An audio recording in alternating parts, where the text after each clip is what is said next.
ప్రాచీన శాస్త్రీయ అత్యాధునిక వైద్య విధానాలను వినూత్నంగా ఒకే గొడుగు కింద అందుబాటులోకి తీసుకొచ్చింది మెడి9 ఇంటిగ్రేటెడ్ మెడికల్ సిస్టమ్. ఆంధ్రప్రదేశ్ లో అత్యంత గొప్పగా అమలవుతున్న పథకం ఏదైనా ఉందా అంటే అది ఎన్టీఆర్ భరోసా పథకమే.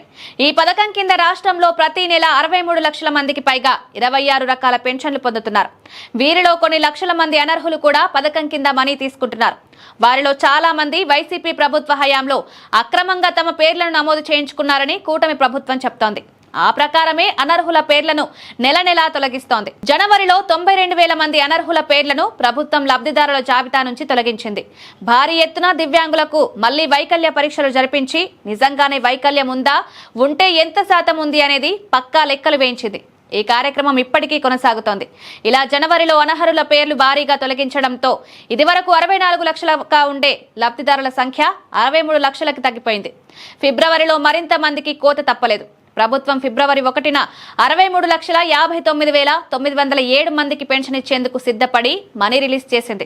సచివాలయ ఉద్యోగులు ఇంటింటికి వెళ్లి పెన్షన్లు ఇచ్చారు. అలా వెళ్లినప్పుడు అనర్హులు అనుకున్న వారికి పెన్షన్లు ఇవ్వలేదు. ఫిబ్రవరిలో 62 లక్షల మందికే పెన్షన్ ఇచ్చారు. అంటే 98.18% మందికే పెన్షన్లు ఇచ్చినట్టయింది. ఇంకా 1,16,000 మందికి పెన్షన్ రాలేదు. 10 రోజులైనా పెన్షన్ రాలేదు కాబట్టి ఇక వారికి పెన్షన్ రానట్లే.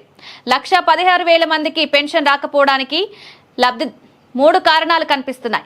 లబ్ధిదారు చనిపోయి ఉండవచ్చు, లబ్ధిదారు అందుబాటులో లేకపోయి ఉండొచ్చు, అనర్హులయ్యి ఉండొచ్చు. ప్రతి నెల దాదాపు 40,000 మందికి పెన్షన్ ఇవ్వలేదు. ఈ ప్రకారం చూస్తే ఫిబ్రవరిలో కూడా ఓ 40,000 మందికి పెన్షన్ మిస్ అవ్వాలి. కానీ 1,16,000 మందికి పైగా మిస్ అయిందంటే దాని అర్థం వారి పేర్లను తొలగించడమే అనే వాదన వినిపిస్తోంది. ఏపీ ప్రభుత్వం నెలకు 1,00,000 మంది దాకా అనర్హుల పేర్లను తొలగిస్తున్నట్లు తెలుస్తోంది. ఆ ప్రకారం చూస్తే ఫిబ్రవరిలో కూడా ఓ 1,00,000 మందిని జాబితా నుంచి తొలగిస్తారు. మార్చిలోనూ చేస్తారు. ఎందుకంటే మార్చి 31 నాటికి అనర్హుల పేర్లను తొలగించాలని సీఎం చంద్రబాబు ఆదేశించారు. పేర్ల తొలగింపు ప్రక్రియ జోరుగా సాగుతోంది. ఈ పరిస్థితుల్లో తమకు పెన్షన్ ఎప్పుడు ఆపేస్తారో ఏమో అనే టెన్షన్లో చాలా మంది ఉన్నారు. ప్రభుత్వం మాత్రం అర్హులకు తప్పక పెన్షన్ ఇస్తామని, అనర్హులకు మాత్రం ఇచ్చే ప్రసక్తే లేదని చెప్తోంది. అర్హులైన వారు ఆందోళన చెందాల్సిన అవసరం లేదు.